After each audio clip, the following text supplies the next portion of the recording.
Saya tak dapat bayangkan Pak Bu. Ini kan kemarin musim kemarau. Tiap sebentar lewat helikopter memadamkan api.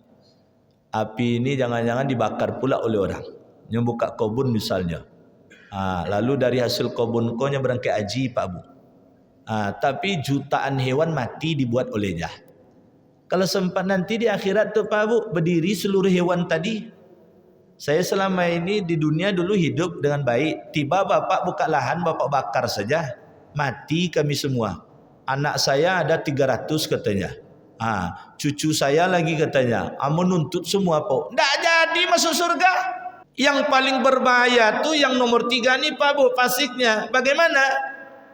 Dia menganggap benar dosa yang dilakukannya tersebut. Dia punya keimanan Pak Bu. Dia menjalankan ibadah pada Allah. Dia melakukan dosa juga. Cuman menganggap dosa itu benar. Lalu kemudian kafir ingkar, kafir juhud. Kafir juhud itu sekalian orang yang dia hanya di dalam hati saja. Di dalam hati saja beriman. Lisan dan perbuatannya itu melambangkan kekafiran. Kalau kafir ingkar lengkap semuanya. Mulai dari dalam hati sampai lisan dan perbuatan. Yang tidak boleh dibagi itu pusako tinggi.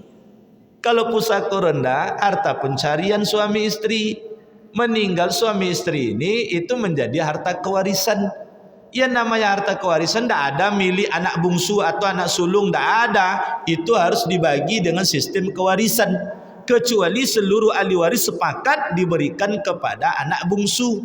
Itu baru boleh. Kalau tidak sepakat, tidak dipandang dosa ketika itu sampai ke pengadilan diselesaikan secara hukum yang berlaku di Indonesia. Fasik itu Pak Bu, dia sudah merasa nyaman, merasa enak pula dengan dosa tersebut.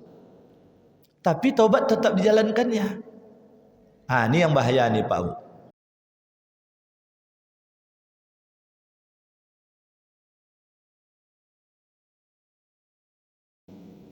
Rabbi syrah li sadri wa yassir li amri wahlul 'uqdatam min lisani yafqahu qawli. Raditu billahi rabba wa bil islami dina wa bi Muhammadin nabiyya wa rasula wa bil Qur'ani imama. Syukur alhamdulillahi rabbil alamin. Kemudian salawat dan salam kepada Rasulullah sallallahu alaihi wasallam.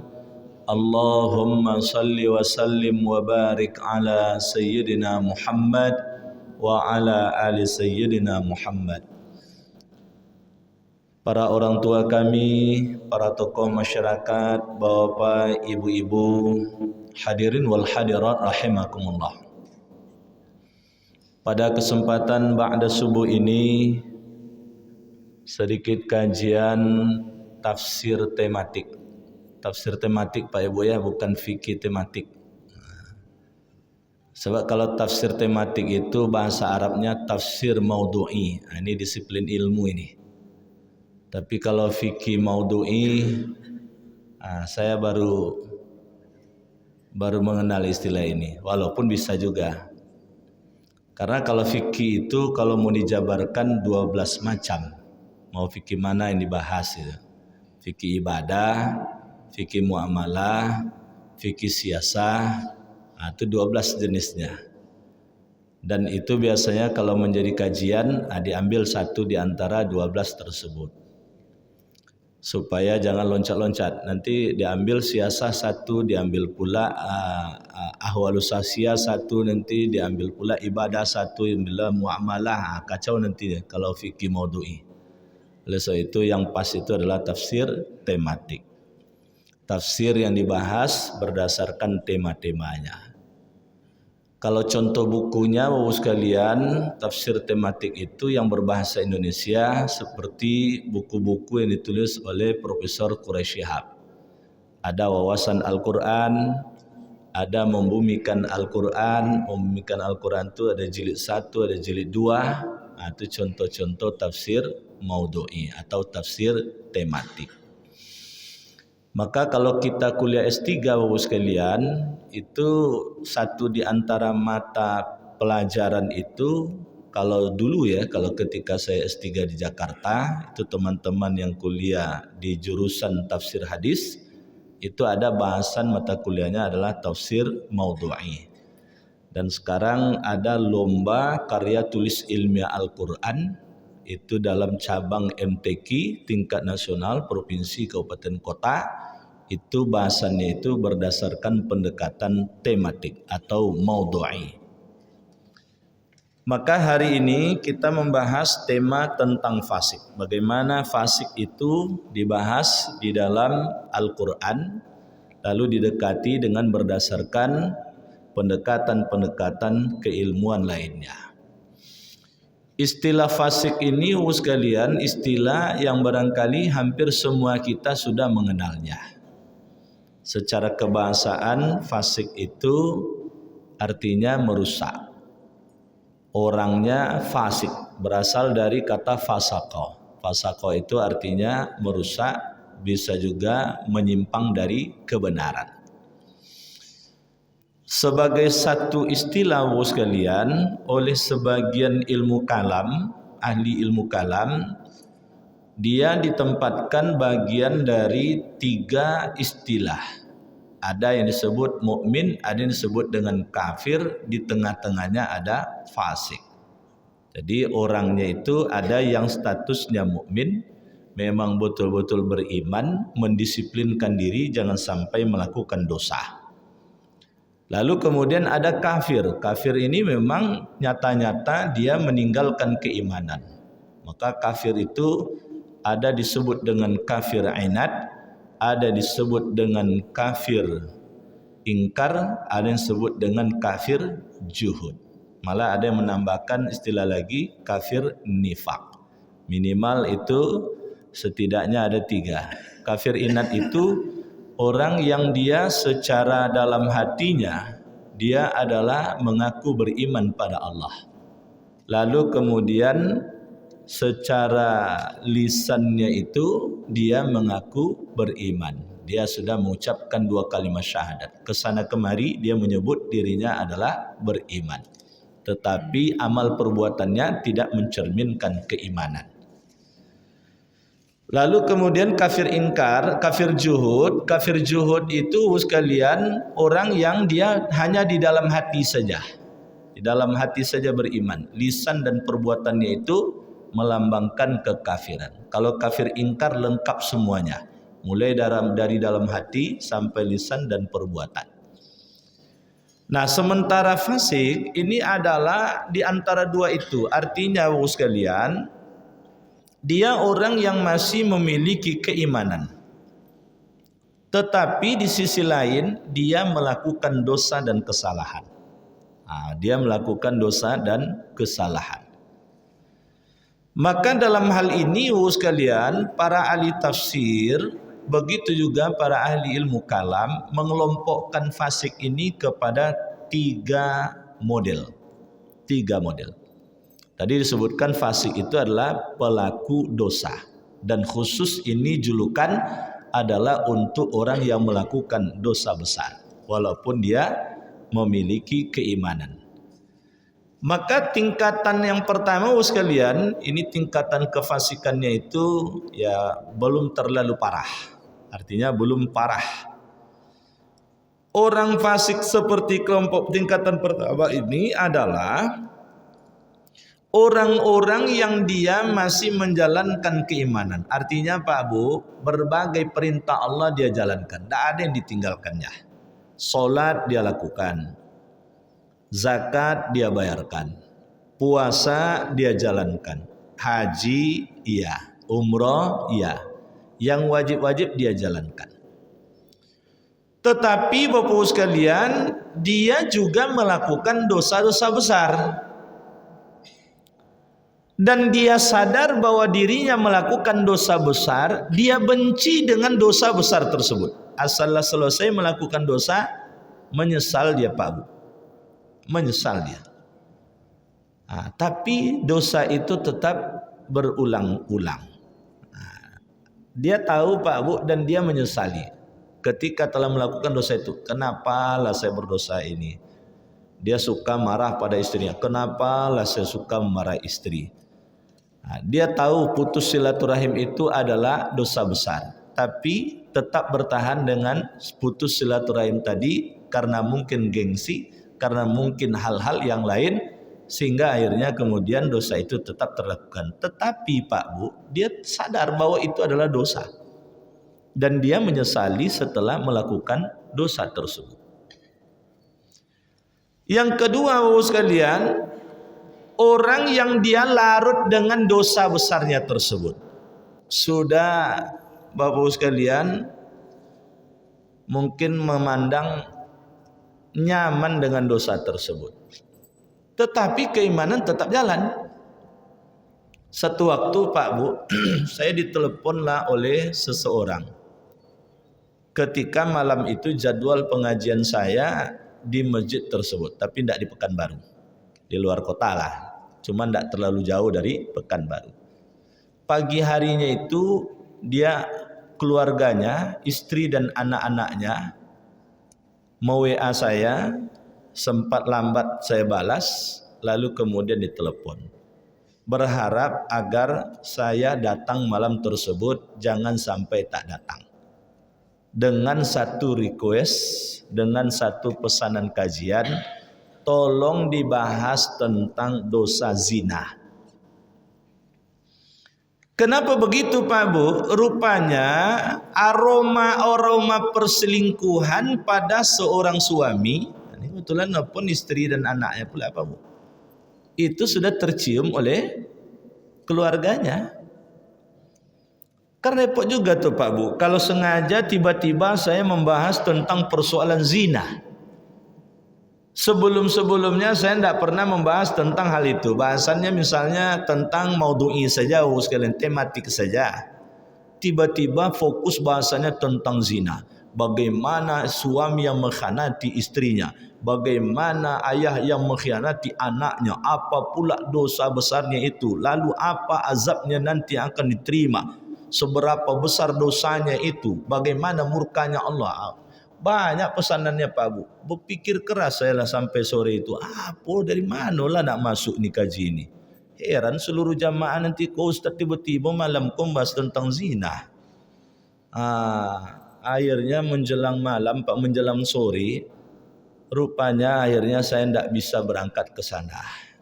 Karena ada kegiatan yang memang tak bisa saya meninggalkan Pekanbaru, dan itu menjadi bagian tugas yang harus saya tinggalkan sebagai ASN. Selamatlah saya malam itu Pak Bu. Waktu berjalan Bapak sekalian, akhirnya bulan pun tiba pula lagi Pak Bu, ditelepon lagi Pak Bu. Cuman ketika itu karena 2 hari sebelumnya saya sudah mencari-cari bahan yang cocok, apa kira-kira bahan yang cocok. Cuma saya sudah lupa pula Pak Bu dengan istri yang nelpon tersebut atau anaknya yang nelpon tersebut. Dikait-kaitkanlah Pak Bu. Bagaimana agar kemudian seorang bapak tersebut bisa sadar dengan kajian tanpa menembak dia langsung. Karena dia memang menurut penuturan istri dan anaknya, kalau ustadz yang mengaji, apapun kegiatannya dia tinggalkan, dia datang katanya. Sehingga apapun yang ustadz sampaikan diulang lagi di rumah tuh untuk menasihati kami. Tapi ini berselingkuh pula katanya. Alasannya dia nak cari anak laki-laki. 4 anaknya perempuan semuanya. Akhirnya Bapak sekalian, ya malam itu lancar kajiannya Bapak sekalian, sampai kemudian saya katakan bahwa urusan anak tidak ada kewenangan kita untuk menentukan laki-laki ataupun perempuan. Saya bacakan ayatnya Pak Bu, di dalam surah Al-Mu'minun itu kan disebutkan oleh Allah, walaqad khalaqnal insana min sulalatin min tin summa ja'alnahu nutfatan fi qararin makin summa khalaqnan nutfata 'alaqatan, seterusnya itu. Lalu kemudian ayat-ayat yang membicarakan tentang proses kejadian manusia itu di alam rahim. Jadi dalam ayat-ayat Al-Quran, ketika Allah menceritakan manusia dari tiada menjadi ada, dari tanah menjadi manusia seperti Nabi Adam, itu proses penciptaannya Allah menggunakan kata khalaqa. Tetapi ketika pembuahan terjadi dari bibit laki-laki, bibit perempuan bertemu lalu menempel di dinding rahim, lalu kemudian berkembang sehingga akhirnya membentuk jenis laki-laki dan perempuan. Khusus untuk jenis laki-laki dan perempuan ini, lagi-lagi Allah menggunakan kata khalaqa, tidak menggunakan kata ja'ala. Kalau pertemuan spermatozoa dengan sel ovum, bibit laki-laki dan bibit perempuan menempel di dinding rahim, itu Allah gunakan kata ja'ala. Ja'ala itu menjadikan sesuatu yang sudah ada menjadi ada tapi bentuknya lain. Itu kata ja'ala tu Pak Bu. Ini kan spermatozoa bibit laki-laki, sel ovum bibit perempuan, kan sudah ada diberikan oleh Allah. Dari yang ada ini bertemu lalu membentuk bentuk lain. Apa itu? Segumpal darah. Kata yang digunakan oleh Allah kata ja'ala. Artinya Pak Bu, dengan kata ja'ala itu dilibatkan urusan itu dengan pihak-pihak makhluk Allah.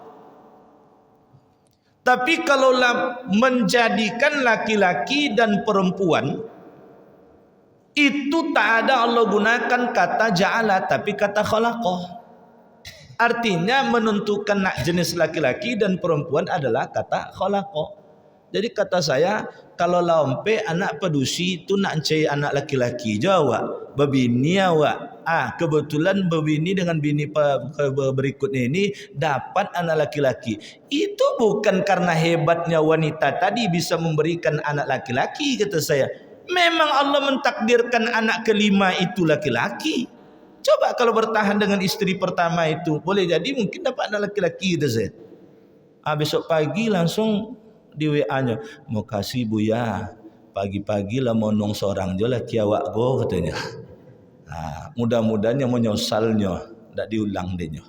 Untung belum akad nikah Pak. Tapi tak tahulah sejauh mana dosa yang telah dilakukan. Oh, apakah orang ini adalah orang yang dia tidak beriman Pak Bu? Beriman. Solat iya, puasa iya, zakat iya, haji iya, umroh iya, semua iya. Tapi fasik pun dilakukan. Dan boleh jadi Pak Bu, itu akan terjadi pada diri kita. Tinggal diri kita sekalian mau ndak mendisiplinkan diri agar jangan sampai terperosok dalam dosa besar tersebut. Karena kata Rasul mengingatkan kita, kullu bani Adam khata'. Setiap anak cucu Adam itu pasti ada salah. Tidak ada kita ini yang tidak berdosa Pak. Nah cuman jangan sampai kita memperturutkan nafsu, akhirnya sengaja melakukan dosa. Inilah dia fasik. Kalau sekali terjerumus lalu muncul penyesalan, bertobat, tidak mengulang lagi, itu adalah sesuatu yang insya Allah Allah pun sayang pada orang ini Pak Bu. Terlanjur berbohong, lalu kemudian insaf, taubat, tidak akan melakukan lagi. Memang berusaha tidak melakukan Pak Bu. Berusaha tidak melakukan dan memang dia tidak melakukan, tapi satu waktu sudah 3 tahun berlalu akhirnya berbohong pula lagi. Ini kan terpalnya sudah lama nih Pak Bu, tapi baru seminggu lalu baru kini baru tolol le Pak Bu. Itu tobat sama lado nama tu Pak Bu. Hari kau menyesal, besok terbuka lagi diulang balik dosa tu. Nah Bapak Ibu hadirin wal hadirat rahimakumullah. Maka kategori pertama ini adalah orang yang dia setelah berdosa besar menyesali perbuatan dosa tersebut, bertekad tidak mengulangnya lagi. Cuman kadangkala terulang juga. Inilah fasik kategori yang pertama. Kalau kategori yang kedua, fasik itu Pak Bu, dia sudah merasa nyaman, merasa enak pula dengan dosa tersebut. Tapi taubat tetap dijalankannya. Ini yang bahaya nih Pak Bu. Bahaya ini sekalian. Maka itu sebabnya Pak Bu, dosa-dosa yang akan mengakibatkan candu kalau sudah terlakukan, itu Allah mengingatkan dalam Al-Quran dengan kalimat jangan dekati. Wala taqrabuz zina, jangan kalian dekati zina. Mendekati saja tidak boleh, Pak Bu. Kenapa begitu, Pak Bu? Sebab kalau terlakukan itu, Bapak Bu sekalian, dia dosa besar, Pak Bu. Tapi kalau terlakukan itu bisa menyebabkan candu. Payah keluar, Pak Bu. Maka mendekati pun tidak boleh. Sama juga Bu sekalian, khamar atau bahasa sekarang narkoba. Bahasa isyaratnya oleh Allah kan, wala taqrabus shalah wa antum sukara. Jangan kalian dekati solat sementara kalian dalam keadaan mabuk. Jadi bahasa isyaratnya sekalian, seakan Allah mengingatkan pada diri kita, hati-hati dengan khamar apapun bentuknya, baik berbentuk minuman keras ataupun kemudian dipermentasi menjadi narkoba dia sekalian. Sebab kalau itu sudah terlakukan, terkonsumsi, maka sulit bagi kalian untuk membedakan mana yang hak, mana yang batil. Dianggap nanti sudah kecanduan itu memudaratkan saya kalau saya tidak menggunakan narkoba. Itulah orang kecanduan itu, Pak. Sulit dia keluar. Maka Bapak sekalian berhati-hati dengan dosa yang kadangkala bisa menyebabkan kita merasa nyaman dengan dosa tersebut. Yang paling berbahaya tuh yang nomor 3 nih, Pak Bu, pasiknya. Bagaimana? Dia menganggap benar dosa yang dilakukannya tersebut. Dia punya keimanan, Pak Bu. Dia menjalankan ibadah pada Allah. Dia melakukan dosa juga, cuman menganggap dosa itu benar. Ini sangat berbahaya nih Bapak sekalian. Awak dah salah Ustaznya. Ngapa pula datang-datang menghubungkan silaturahmi jinyo? Kau nak bela aja ini datang ke awak. Ini kan menganggap dirinya benar. Padahal dirinya salah. Bapak Ibu sekalian, ketika kemudian hak kita diambil, lalu kemudian diambil pula hak orang tersebut. Kenapa Ibu lakukan atau Bapak lakukan itu? Hanya hak awak kan diambil dia Ustaz. Tentu ambil pula punyanya. Supaya impas katanya.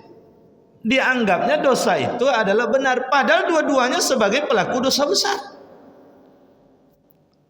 Seorang istri marah kepada suami misalnya. Karena ada hal yang mungkin menyebabkan dia tersinggung. Dibalas pula dengan marah. Lalu kemudian merasa itu tidak salah. Ini marwah saya Ustaz. Harga diri saya, masa saya pula dimarah-marahi gitu ya. Kalau ada macam ini payah nih Pak Bu. Bagus pun cara menunjukkannya orang seperti ini susah nih. Satu waktu saya diundang untuk menyelesaikan sengketa kewarisan. Tapi ujung dari kedatangan saya itu tidak menyelesaikan Pak Bu. Karena dia sudah menganggap benar apa yang dilakukan olehnya, padahal itu keliru dan salah. Orang tuanya dua-duanya meninggal. Lalu kemudian adalah kewarisan satu rumah dan tanah. Dikuasai oleh salah seorang anak. Yang 4 ingin membagi kewarisan tersebut. Yang satu ini tidak mau. Kenapa tidak mau? Tak sesuai sama awak dalam kubur dia dibagi-bagi kok katanya. Sampai tetes darah terakhir saya tidak akan keluar dari rumah ni gitu ya. Ini adalah peninggalan orang tua, tidak boleh dijual, tidak boleh dibagi-bagi. Tapi ini seorang menikmati. Ini kan salah nih Pak Bu. Kalau seperti ini, yang tidak boleh dibagi itu pusako tinggi. Kalau pusako rendah, harta pencarian suami istri. Meninggal suami istri ini itu menjadi harta kewarisan. Yang namanya harta kewarisan tidak ada milik anak bungsu atau anak sulung, tidak ada. Itu harus dibagi dengan sistem kewarisan. Kecuali seluruh ahli waris sepakat diberikan kepada anak bungsu. Itu baru boleh. Kalau tidak sepakat, tidak dipandang dosa ketika itu sampai ke pengadilan diselesaikan secara hukum yang berlaku di Indonesia. Dan itu dipandang tidak salah Pak Bu. Dia bersekuku menyelesaikan itu Pak Bu. Kalau dibacon ayat, dibacon hadis, tidak peduli. Pokok awak dah umur dosatnya. Menangi ayah jamaah awak. Inyo lain tahu Pak Bu. Entah kini ayah jamaahnya menangi dek perangai inyo. Disangkonya dek perangai abang adiknya nak menuntut supaya dibagi. Bapak Ibu hadirin wal hadirat rahimakumullah. Itu sebabnya agar kefasikan itu tidak boleh terjadi. maka kemudian keilmuan dan keimanan kita harus dijaga. Kalau iman membabi buta tanpa ilmu, Bapak sekalian, maka itu berbahaya. Maka keimanan tersebut harus berdasarkan keilmuan yang mendalam. Bapak Ibu sekalian, kefasikan ini kadangkala dilengketkan dengan sebutan kekafiran. Tidak jarang juga kefasikan ini dalam Al-Quran itu diidentikan juga dengan perangai Yahudi. Dan itu banyak ayat yang membincangkan tentang persoalan tersebut. Apa maksudnya Pak Bu? Bahwa ketika seseorang melakukan kefasikan, artinya melakukan dosa besar, itu adalah cerminan dari pembangkangan atau kekufuran. Maka tidak jarang orang yang fasik ini disebut juga dengan kafir. Dan bahwa orang Yahudi tersebut disebut juga sebagai orang fasik selain sebutannya adalah kafir, karena memang orang Yahudi itu satu di antara perangainya, Bapak sekalian, dia adalah al-maghdub, orang yang dimurkai. Sebab orang seperti ini, Bapak sekalian, dia suka menyembunyikan kebenaran agar kemudian apa yang dilakukannya itu dipandang sebagai sesuatu yang tidak keliru dan salah. Maka contoh Pak Bu, dulu sebelum Nabi Muhammad hijrah ke Madinah, itu orang Yahudi selalu mengatakan bahwa di dalam Taurat diberitakan akan datang Nabi dan Rasul akhir zaman, namanya Ahmad. Kemana dia pergi dinaungi oleh awan. Lalu di bagian punggungnya itu ada stempel kenabian. 2 tahun sebelum hijrah Nabi Pak Bu, 12 tokoh terkemuka dari suku Khazraj dan suku Aus bertemu dengan Nabi Muhammad. Namanya Muhammad, sebutan hari-harinya disebut juga dengan Ahmad. Kemana pergi Nabi Muhammad ini dinaungi oleh awan. Bagian punggungnya itu ada stempel kenabian. Pulang nih 12 orang Pak Bu, diberitahunya kepada penduduk Madinah, kami ketemu di Mekah itu, rupanya keluarga kita juga, dia bukan keturunan Yahudi. Orang Yahudi menyebut Nabi dan Rasul akhir zaman itu keturunannya. Di punggungnya ada stempel kenabian. Lalu kemanapun dia pergi, dia selalu dinaungi oleh awan. Inilah yang perlu kita bawa ke sini. Begitulah bahasa kitanya. Mendengar itu, disembunyikanlah kebenaran itu oleh Yahudi. Tidak ada lagi disebut-sebut tentang itu Pak Bu, bahwa Nabi dan Rasul itu kemana pergi dinaungi oleh awan, bahwa dia ada punya stempel kenabian. Ini fasik nih Pak Bu. Itulah perangai Yahudi, demi kepentingannya maka kebenaran pun disembunyikan olehnya. Inilah yang perangai yang akan merusak. Bapak Ibu hadirin wal hadirat rahimakumullah. Lalu apa ciri dari fasik tersebut? Orang yang melakukan kefasikan. Barangkali kita bisa ambil satu di antara ayatnya adalah surat Al-Baqarah ayat 27. Ayat 26 itu Pak Bu, itu disebutkan ujungnya itu adalah tentang orang fasik. Innallaha la yastahyi ayyadriba masalan ma ba'udatan fama fawqaha fa ammal ladzina amanu faya'lamuna annahu al-haqqu wa ammal ladzina kafaru fayaquluna madza aradallahu bihadza masala yudillu bihi katsira wa yahdi bihi katsira wa ma yudillu illal fasikin. Wa ma yudillu illal fasikin, dan dia tidak akan menyesatkan kecuali orang-orang fasik. Apa ciri orang fasik? Ayat 27-nya menguraikan. Allazina yanquduna ahdallahi min ba'di mitsaqihim. Bahwa orang fasik itu adalah orang-orang yang mengingkari perjanjian dengan Allah setelah perjanjian itu kokoh. Nah, apa yang dimaksud ini Pak Bu? Bahwa manusia itu seluruhnya sekalian sebelum dilahirkan, bukankah kemudian dia telah mengakui dan sekaligus berjanji bertuhankan hanya kepada Allah? Kan ada dalam hadis qudsi itu Pak Bu, alastu birabbikum, bukankah aku adalah Tuhan kalian? Qalu bala. Semua kita Pak Bu di alam rahim sebelum dilahirkan mengatakan benar bahwa Allah adalah Tuhan. Kata Rabbun itu artinya Tuhan Pak Bu. Kita terjemahkan Tuhan. Tapi dari kata Rabbun ini asal katanya Rabba atau Robaba. Itu dari kata itu terbentuklah kata yang maknanya mengatur. Jadi kalau kita mengakui Allah sebagai Rabbu, berarti dalam hati dan fikiran kita mengakui bahwa semua ini Allah yang ngatur. Rezeki Allah yang ngatur, sehat Allah yang ngatur, panjang umur Allah yang ngatur. Maka dunia ini hanya pentas untuk kita berusaha mendapatkan rezeki. Berapa rezeki, di mana rezeki, lewat siapa rezeki, kapan dapat rezeki, Allah yang ngatur. Dunia ini adalah pentas bagi kita untuk berusaha agar sehat. Tapi kalaulah kita sakit, berarti Allah yang ngatur Pak Bu. Lalu kemudian kita berusaha agar sembuh. Kapan sembuh? Di mana sembuh? Lewat siapa sembuh? Obat apa yang mengantarkan kesembuhan? Itu Allah yang ngatur Pak Bu.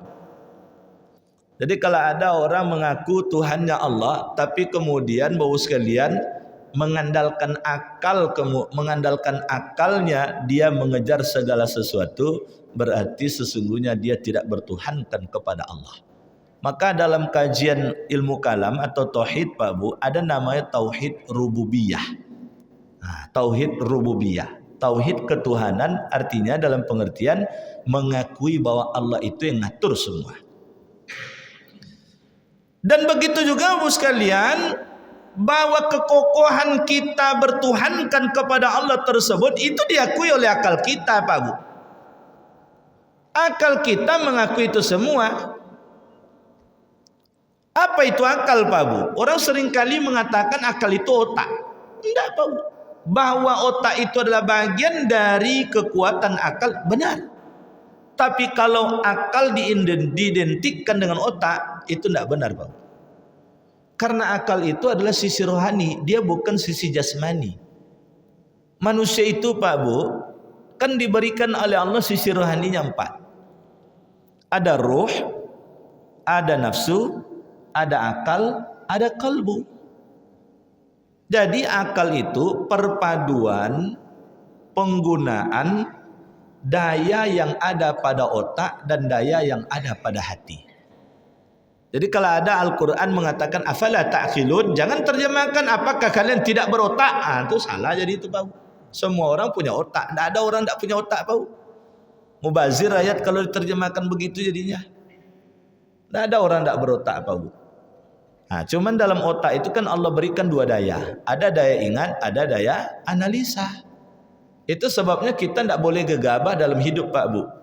Karena kita sudah diberikan daya oleh Allah, ada daya analisa. Kalau gegabah, akhirnya Bapak sekalian hanya mengandalkan daya ingat saja. Mana daya ingat itu? Contoh begini Pak. Daya ingat itu satu waktu kita melihat A, langsung ditangkap oleh otak dengan daya ingat A. Padahal kebenaran A itu belum tentu benar. Boleh jadi keliru dan salah. Satu waktu seorang wanita datang ke rumah tetangganya. Lalu dia katakan kepada sang ibu dari pemilik rumah tersebut, "Bu, saya melihat suami ibu tadi nih pakai mobil di sebelahnya ada padusi ancak mudonya baru. Bagolak-golak sepanjang jalan deh. Lah berselingkuh laki ibu. Awak sangka laki ibu soleh betul lah. Rajin solat subuh ke masjid." Oh, ibu ini berdasarkan daya ingat saja ini. Ini kan daya ingat saja dia tahu, analisa kurang. Oh, ndak sempat duduk itu ke sana kemari jalan nunggu suami terus sampai siang baru pulang. Begitu pulang langsung dilabrak suami tadi. "Kemana abang?" "Kau dapat berita abang lah bercewek lo dengan padusi ancak muda," katanya. Suami tadi diam aja dia sambil senyum-senyum sikit. "Awak bonginya golak dia." Ndak abi-abi. Marah terus babu. Dah capek dia marah, ala ponek katanya. Tanya ke anak pedusi, "Siapa seharian kau mau bawa?" Rupanya anak gadis ini bawanya. Anak gadis ni Pak Bu selama ini di pondok pesantren. Sesekali pulang tiba libur semester saja, bahkan tidak jarang sekali setahun saja libur semester yang panjang.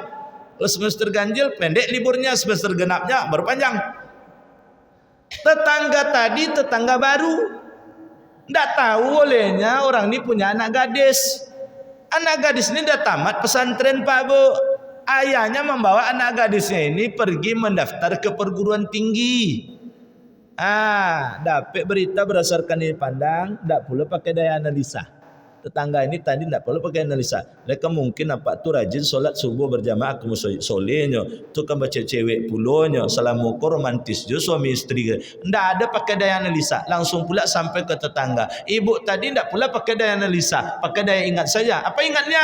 Berita dari tetangganya. Bacokak gara-gara tu Pak Bu. Untung lelakinya penyabar, macam apa-apa di sekolah. Buat tengok penyabar-penyabar gua. Tapi ibu tadi tidak macam ibu yang di siko dah. Kau salah paham ibu.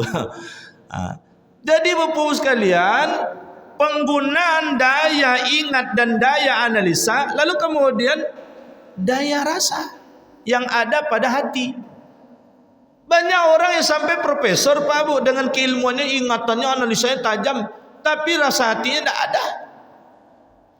Sehingga akhirnya dia kesombongan cerminan pada dirinya ada, arogannya tinggi, merasa benar sendiri, tidak mau mendengarkan nasihat dari orang. Lalu kemudian Bapak sekalian, ketika menyampaikan kebenaran tak peduli olehnya orang tersinggung atau tidak. Tengoklah macam-macam di TV-TV itu Pak Bu. Dia berdebat Pak Bu macam bercokak. Menurutnya biasa Pak Bu, memang selesai itu dia dari mau piti itu golak-golak aja lah Pak Bu. Lah terima honor ampera bertanda tangan, atulah polok-polok aja lah. Kata orang TV, macam kau debat tu yang hancak Pak, besok aja macam kau balik katanya. Yang tukang tonton Pak Bu, atu rasa-rasa nak kena dilemparnya TV tu. Yang narasumber ini Pak Bu, seakan kemudian dia mempertahankan kondisi salah itu menurut pikiran kita. Dia salah tapi ngotot pula dia mempertahankan kesalahan. Yang ini ngotot pula mempertahankan kebenaran. Bacokaknya Pak Bu. Selesai itunya terima ampera Pak Bu. PT tadi kau nak tunai masuk ke rekening. Sekali dialognya Bapak sekalian dari mau misalnya 20 juta, 30 juta. Kalau ratingnya tinggi Pak Bu, bisa sampai ratusan juta. Awak dari mau apa? Dari mau marah dendam yang ada pada diri awak Pak Bu. Itu maka tidak usah nonton TV deh Pak Bu. Kalau macam tu yang kan ditontonnya. Beko akhirnya di tengah masyarakat asik bercokak-cokak aja Wak. Bacokak awak selesai bercokak tidak ada amprah yang kau nak terima tu Pak Bu. Tidak ada honor yang awak terima. Itu yang bercokak di TV itu ada honor yang kau diterimanya Pak Bu. Makin aneh, makin hangat Pak Bu, makin mahal bayaran. Dulu Inul tu Pak Bu, ketika sedang hangat-hangat dibicarakan, itu 1 jam live itu Pak Bu, lebih 1 miliar bayarannya. Jadi kalau nak dapat PT banyak, boleh yang aneh-aneh. Tapi sudah itu siap-siap je lah rumah entah dibakar orang dan sebagainya. Jadi balik pada kajian kita Bapak sekalian. Maka oleh sebab itu sekalian, hati-hati dalam hidup ini. Jangan sampai kita mengingkari perjanjian yang sudah sebetulnya sebelum kita lahir sudah kita kokohkan. Ini disebabkan karena virus-virus dosa Bapak sekalian, akhirnya kemudian terlakukan itu. Karena dosa itu Pak Bu menjadikan kita jauh dari Allah. Sehingga akhirnya Bapak sekalian wajar kemudian terjadi pada orang fasik itu, dia ingkari perjanjian yang telah dikokohkan olehnya sendiri sebelum dia lahir. Yang kedua Bapak sekalian, ciri dari orang fasik tersebut adalah wa yaqta'una ma amarallahu bihi ayyusala bihi. Ayyusala. Memutuskan apa yang diperintahkan oleh Allah untuk menghubungkan. Di antaranya Pak Bu, Allah memerintahkan agar menghubungkan silaturahmi atau silaturahim. Silaturahmi itu adalah dengan orang yang tidak memiliki hubungan kerabat dengan kita. Silaturahim orang yang memiliki hubungan kerabat rahim dengan kita. Dua-duanya Pak Bu, hubungan kasih sayang maknanya. Kasih sayang itu ada seperti kasih sayang setali darah, ada kasih sayang seperti tidak setali darah. Nah, apa maknanya Pak Bu? Karena memang dalam hak-hak kita selaku sesama manusia Pak Bu, beda antara karib kerabat dengan yang tidak karib kerabat, setali darah dengan tidak setali darah. Yang setali darah ada hak nafkah. Yang tidak setali darah tidak ada kewajiban nafkah. Yang lain sama Pak Bu. Maka itu sebabnya ketika membahas tentang persoalan tetangga, hubungan bertetangga, tetangga itu ada 3. Ada tetangga yang memiliki 1 hak, ada tetangga yang memiliki 2 hak, ada tetangga yang memiliki 3 hak. Tetangga yang memiliki 1 hak siapa itu? Tetangga yang dia berdekatan rumah dengan kita. Dia tidak beragama Islam. Dia tidak memiliki hubungan kerabat dengan kita. 1 haknya, mendapatkan perlakuan baik selaku sesama manusia. Tetangga yang memiliki 2 hak, tetangga yang beragama Islam yang berdekatan rumah dengan kita, haknya 2, mendapatkan perlakuan baik selaku sesama manusia, mendapatkan perlakuan baik selaku sesama muslim. Berarti di situ ada hak zakat. Nah, kalau yang wajibnya ada hak zakat. Yang ketiga, tetangga yang memiliki 3 hak. Tetangga yang berdekatan rumah, seagama dan memiliki hubungan kerabat. Nah, kerabat tadi apa haknya Pak Bu? Ada hak nafkah. Nah, maka Bapak sekalian, dua-duanya kita diperintahkan Pak Bu, baik memiliki hubungan kerabat ataupun tidak memiliki hubungan kerabat, kita diperintahkan untuk menjalin hubungan baik. Menjalin hubungan baik, tidak boleh memutuskan Pak Bu. Maka orang-orang fasik itu disebut fasik, cirinya adalah ketika dia memutuskan hubungan di antara sesama manusia. Maka jangan putus hubungan disebabkan karena harta, disebabkan karena jabatan, disebabkan karena egoisme, disebabkan karena Bapak sekalian ya hal-hal yang sifatnya sepele. Itu sebabnya kita dalam kehidupan ini harus lapang hati, harus selalu berbaik sangka, harus bisa memaafkan kesalahan orang dan lain sebagainya. Maka orang yang memutuskan hubungan silaturahim itu dipandang sebagai orang fasik. Nah, yang ketiga, Bapak sekalian, adalah orang yang melakukan kerusakan di permukaan bumi. Wa yufsiduna fil ard. Orang yang melakukan kerusakan. Nah, melakukan kerusakan di permukaan bumi ini sangat luas sekali Bapak sekalian. Melakukan kerusakan bisa dalam pengertian merusak alam. Misalnya Bapak sekalian membakar, menebangi pohon tanpa ada hajat, membunuh hewan, lalu kemudian melakukan perbuatan yang menyebabkan munculnya musibah bencana. Nah, maka oleh sebab itu ini adalah perbuatan orang-orang fasik. Saya tak dapat bayangkan Pak Bu, ini kan kemarin musim kemarau, tiap sebentar lewat helikopter memadamkan api.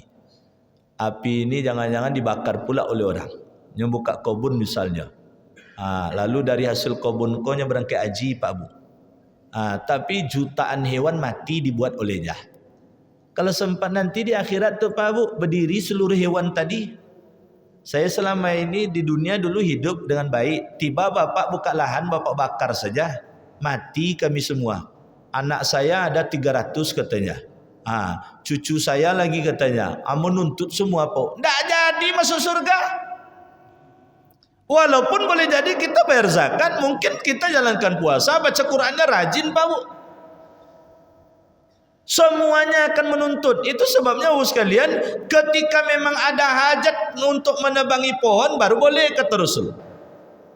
Sekedar hajat itu saja. Kalau ada hajat untuk membakar, silakan Pak Bu. Tapi sekedar hajat, jangan kemudian melampaui dari kebutuhan hajat. Apalagi kalau ada cara yang lain. Cara membersihkan lahan dengan cara yang lain ada.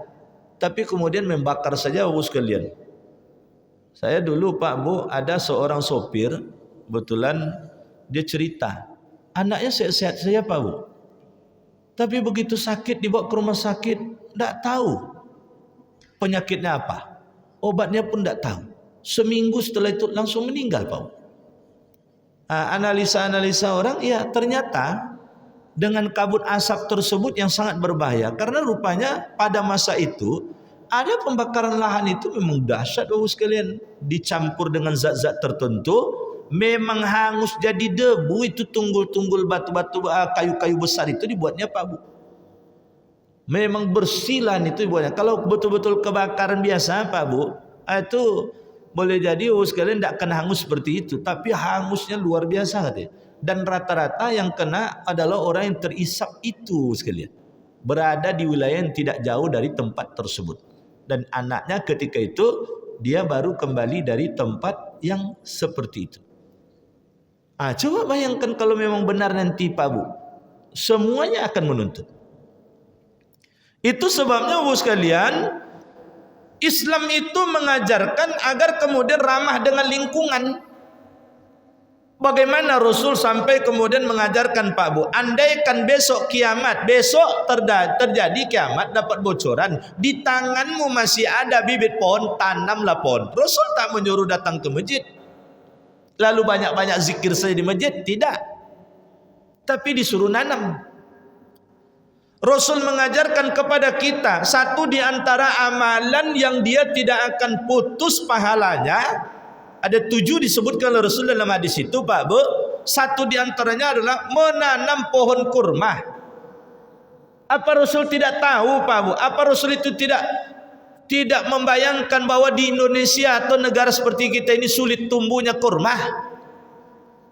Apakah kemudian yang dituju di situ adalah buah kurmanya? Enggak, Pak Bu, rupanya. Ternyata kurma itu, Pak Bu, satu di antara keistimewaan kurma itu, di mana ada pohon kurma, di situ berkumpul sumber air. Itu makanya orang-orang daerah pasir itu, Pak Bu, daerah pasir-pasir, padang pasir itu, mencari air itu satu di antara yang dilihatnya, di mana tumbuh pohon kurma. Atau bedanya dengan sawit. Di mana ada sawit, di situ koryang. Berapa banyak sungai-sungai kecil dulu kering di Riau ini, Pak Bu, karena ada perkebunan sawit. Tapi kurma tidak, dia menyerap, menyimpan air. Yang kedua, umurnya panjang, Pak Bu. Kurma ini bisa bertahan hidup sampai 125 tahun. Lama, Pak Bu. Kalau sawit 30 tahun, paling lama 35 habis. Replanting kata orang leh. Kalau dibiarkan jadi dia tidak ada buah leh. Kurma, Pak Bu. Kurma itu, Pak Bu, nilai ekonomisnya walaupun sekali setahun dia cuma berbuah, Pak Bu. Jangan Bapak Ibu bayangkan kurma itu macam sawit berbuah tarinya. Pernah ada salah seorang bapak-bapak, Pak Bu, pulang dari umroh. Dia temui saya, Ustaz, kiamat dunia nampak oleh Ustaz. Kiamat boleh Ustaz. Apa, Pak? Sepanjang jalan, mulai dari turun bandara, dari Jeddah Ustaz, ke Madinah, ke Mekah, Jeddah, balik Ustaz, tidak ada satu pohon kurma pun berbuah. Kiamat dunia oleh Ustaz. Saya bilang, Bapak berangkat umroh bulan berapa? Desember Ustaz, katanya. Kalau Desember tentu tidak akan berbuah, Pak. Kenapa begitu? Kurma itu berbuah sekali setahun ya, Pak. Dan dia berbuah di musim panas. Dan dia sangat baik, buahnya itu ranum, manis rasanya. Kalau cuaca itu di atas 42 derajat. Itu makanya di Indonesia, Pak, ya berbuah sampai masak kurma itu. Kunyangnya lah gugur. Jadi kalau Bapak Ibu nanam kurma, lah mulai mengunyang-ngunyang, panen je lah dulu daripada gugurnya ke bawah. Sebab ketika seperti itu menunggu proses pematangan maksimal itu dia butuh suhu 42 derajat ke atas. Itu makanya Pak Bu kadang-kala jamaah haji tidak paham Pak Undi payah Ustaz di haji itu angin sampai 50 derajat. Tak ada turun-turun hujan. Berdoa turun hujan, tidak ada turun hujan. Kata saya, ini Bapak memborong kurma di situ.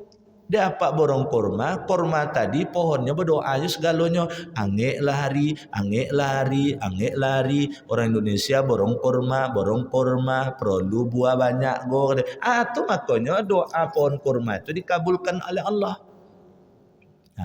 Jadi Bapak Ibu sekalian, maka banyak hadis-hadis menyebutkan bahkan Rasul pernah marah kepada orang yang membakar sarang semut. Rasul dan rombongan beristirahat di satu tempat Pak Bu. Lalu kemudian Bapak Ibu sekalian, setelah Rasul istirahat itu nampak olehnya sarang semut terbakar, bekas terbakar. Lalu Rasul tanya, siapa yang bakar sarang semut ini? Nunjuklah salah seorang sahabat, saya Rasul, supaya kita nyaman istirahat di sini, tidak digigit semut. Kata Rasul, tidak ada yang berhak menyiksa dengan api kecuali yang menciptakan api.